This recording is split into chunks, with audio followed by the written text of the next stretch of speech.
This man's name is Wade Schevaneveldt. He resides in the state of Idaho. In his previous line of work, he was head coach of the Soda Springs High School girls basketball team. Schevaneveldt, 52, appeared before a judge regarding his case involving minors. We should note, Schevaneveldt is not a drag queen, nor is he a member of the LGBTQ+ community, as many on one side of the political spectrum would incorrectly yet intentionally fearmonger over.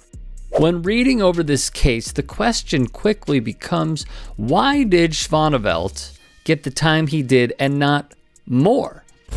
On June 27th, it was ruled by a judge Schevaneveldt will serve at a minimum 8 years in prison for essaying a player on his own team from March 2014 to April of 2015. East Idaho News' Kalama Hines would put in their report the eyebrow-raising number of charges that were dismissed in the case, 18 in all, because Schevaneveldt pled guilty to a measly 2. Mitchell Brown, seen here, was the district judge assigned to the case. This all came after NBC News reported back in March Schevaneveldt, who faced 20 counts of statutory R-word, was indicted on an additional 6 charges, which came from a different part of the state.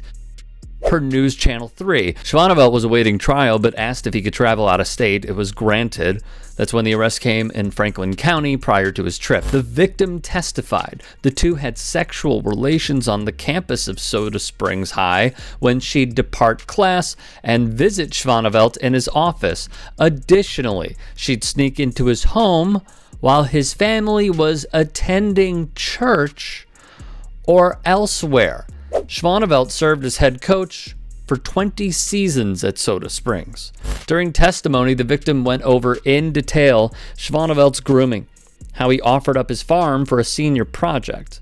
That provided an opportunity to have sex under the guise of working with her animal, which was, per the victim, to raise a steer. She also went into elaborate detail during trial of the rules by Schevaneveldt to keep it all a secret. No journaling, do not save conversations, etc. Not long thereafter, they would switch from texting to Snapchat. You took the most innocent parts of me and used them for your own personal enjoyment, said the victim.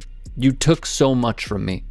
When she did finally break free, reports East Idaho News, the coach tried convincing her not to go to the police. Caribou County prosecutors would say Schevaneveldt would threaten self-harm to her.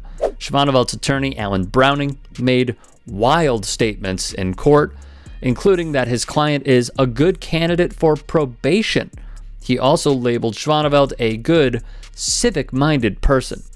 Wade Schevaneveldt, to reiterate, not a drag queen, not a Black Lives Matter protester, not Antifa, not an activist, not a Marxist, not LGBTQ+, not any of these things Republicans use as boogeymen. He is a Mormon, church-going man in Idaho who used sport and his position of power serving as head coach to groom the underage.